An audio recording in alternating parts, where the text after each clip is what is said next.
विनती है कोई मुझे जज ना करे। मैं कॉमेडी लिखने वाली इंसान हूँ।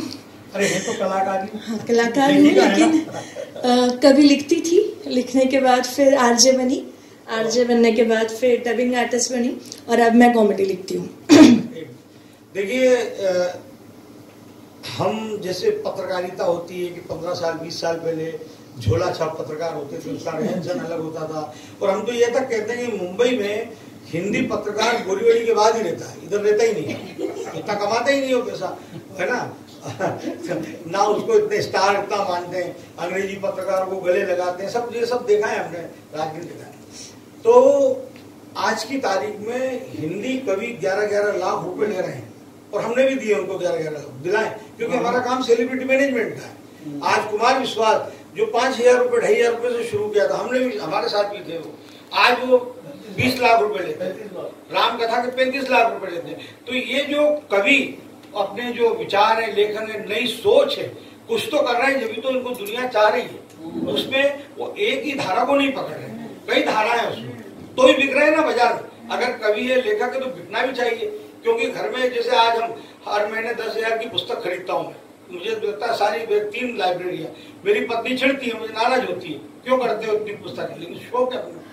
तो कहने का मतलब, अगर सामने वाला इतना बाहर कवि अगर कवि सम्मेलन में जा रहा है, तो जैसे एक महिला है अनामिका अंबर, 1.5 लाख रुपए दिया मैंने उसको कवित्री। अभी एक महिला कवित्री सम्मेलन किया था, पार्टी ने मुझे 7 लाख रुपए बजट दिया, मैंने 6 लाख रुपए खर्चा किया, 1 लाख रुपए में जब, तो मतलब 1.5 लाख, किसी को 1 लाख, किसी को 70,000। तो आज कवि लोग 1.5, 2 लाख, 10 लाख रुपए कमा रहे हैं।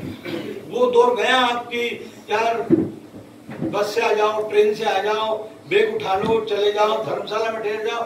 कभी भी आज 5 स्टार 7 स्टार की फैसिलिटी मांगता है, BMW, ऑडी, मर्सिडीज मांगता है, जो बिक रहा है। जी केशव जी जो है बताएं।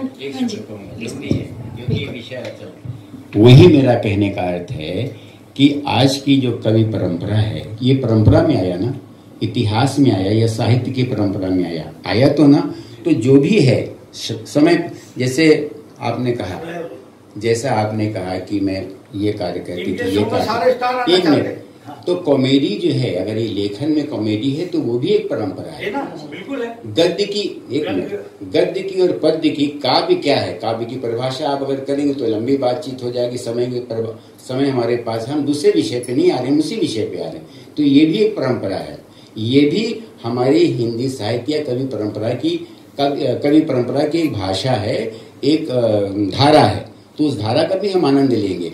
परंतु हमारा सिर्फ इतना ही, केशव जी आपको कहने दीजिए, जब बहन जी बोलेंगे उसके बाद हम ये कह रहे हैं, आपकी बात सार्थक है कि आज कवि इतने, तो उन कवियों की चर्चा हमें आज के युग में एक पुस्तक के रूप में, एक समीक्षक के रूप में, आलोचक के रूप में, आपसे हम आशा रखते हैं कि उनकी भी चर्चा कहीं न कहीं होना चाहिए। जितने यहाँ कवि बैठे हैं, मान लिया आप शायर है, एक मिनट, बहुत ही वो जो आप कह रहे हैं वो इन्होंने की, ये बात को कही। आपसे मैं कह रहा हूँ,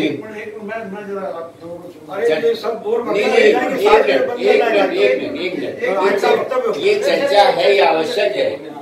एक मिनट, आपने जो बात कही उस बात को सब लाइव चल रहा है, बिल्कुल उन्होंने एनालाइज किया, और उसके बाद में जो उन्होंने कमेंट किया, आप जैसे एग्री कर रहे हैं, वो काफी परंपरा की बात है। इन्होंने जो और क्या है, हाँ, लिख रहे हैं, पढ़ रहे हैं, बोल रहे हैं, ये तो विधा है ना, क्यों नहीं विधा, वेल इतनी बड़ी विधा है, सब लिख रहे हैं। बहुत ही आज अमेरिका में कवि सम्मेलन मुशायरे कितने हो गए? एक मिनट, हमारा पॉइंट रहने तो जरा, पॉइंट रहने दो, भटक रहे हैं चीजों से, माइक नहीं भटक रहे हैं, कोई बात नहीं। एक चीज समझ लीजिए, आपने जो मनोरंजन, अतिरंजन और अनुरंजन की बात की, आज मनोरंजन की ज्यादा जरूरत है। शैलेश लोढ़ा नाम लेता हूँ, शैलेश लोढ़ा कवि है कि एक्टर है कि क्या है? भटका हुआ है, भटका हुआ, वैसे पूछो भटका हुआ। अभी इसको विराम देते हैं क्योंकि समय की सीमा है। हमारा मुझे बोले ही दीजिए, मुझे जोर से कविता आ रही है। कम ना होना चाहिए, तो आगे बढ़ाते हैं।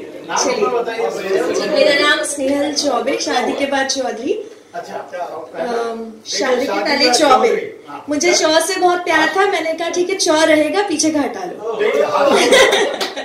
तो हिंदी भाषा से मुझे बहुत प्रेम रहा है, बहुत लगाव रहा है। मेरी पढ़ाई लिखाई सब उसी में हुई है।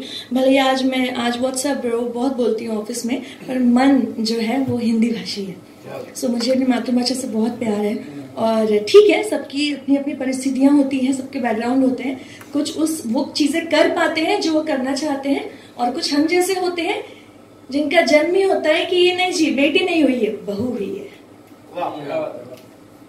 उनका जन्म होता है बेटियों का उन चीजों के लिए कि इनको तो हमने एक प्लेयर या एक म्यूजिशियन या एक सिंगर या एक राइटर या एक डॉक्टर हम देखते नहीं है। हम उनको देखते हैं सिर्फ घूंघट में, और ये बहू है और ये किचन में, ये रसोई घर में रहेगी, ऐसे देखते हैं। तो उस परिवार से मैं भी आती हूँ, इसलिए मैं कोशिश करती हूँ मेरी कि मैं अपनी हिंदी भाषा से लगी रहूं, जुड़े रहूं, और मैं अच्छी टक्कर देती हूँ बाहर हिंदी शब्दों को लेकर। जब मुझे केशव जी ने कहा कि कविता करनी है, और चूंकि आप जिस परिवेश में रहते हैं आप वही करते जाते हैं। कॉमेडी में रहते रहते कॉमेडी निकल ही जाती है, आप क्या करें, आपको उस प्रोसेस में रहना पड़ता है, तभी निकल पाता है। तो कविता थोड़ा लगा कि कैसे किसी और की पढ़ने की बजाय मुझे लगा टूटी फूटी ही सही, पर अपनी मातृभाषा में अपनी चीज बोली जाए। ठीक है, मैं कोई बात नहीं, क्या होगा, आलोचना मिलेगी, हो सकता है हो कुछ, बट सुनिए। और यस, तो एक न्यूज देखी थी जिसमें अभी अगर आपको पता होगा, यूपीएससी में टॉप 5 में 4 लड़कियां हैं। सवाल ये पूछा गया कि फिर से 4 लड़कियां, आखिर क्या कारण है इसका। तो सवाल किया गया, प्रश्न किया गया कि 4 लड़कियां टॉप में क्यों हैं। तो जवाब कुछ ऐसा रहा कि 4 लड़कियां क्यों हैं, क्योंकि उनके पास और कुछ नहीं होता, सिर्फ होती है तो कोशिश। उनके पास पीछे लौटने का रास्ता नहीं होता। तो ये उन लड़कियों के लिए, उन महिलाओं के लिए है जो क्रांतिकारी हमारी तरह और आगे बढ़ना चाहती है। बहुत आसान शब्दों में है तो मुझे थोड़ा माफ कीजिएगा। इसलिए कोशिश मेरी जारी है, जीतने की मेरी पूरी तैयारी है। डर नहीं लगता मुझे गिरने से, रेंगने की नहीं दौड़ने की मेरी बारी है। लाख रोको, खींचो, गिराओ, सुनाओ, मारो तुम ताने, तुम 10 हो या 1000, मेरे जज्बे का वजन तुमसे भारी है। क्या बात है? कोशिश मेरी जारी। फिर तुम कहोगे बातें करती हो बड़ी बड़ी, अरे तुम्हारे कटु शब्दों का जवाब तो मैं चलते फिरते उठते बैठते दे सकती हूँ। तुम्हारे शब्दों से ही तुम्हें निवस्त कर सकती हूँ। पर सोचती हूँ जाने दो, जिनकी आत्मा और सोच हाइड्रोजन से भी हल्की है, उनकी तरफ देखना ही क्यों। जिन रोटियों को खाना ही नहीं, उन्हें सेकना ही क्यों। क्योंकि चूल्हा चौका सिखाया गया जीवन भर से, तो मैंने उसे, क्योंकि कहा है किसी सयाने ने, छींटे उड़ेंगे तुम पर भी अगर कीचड़ में पत्थर मारोगे।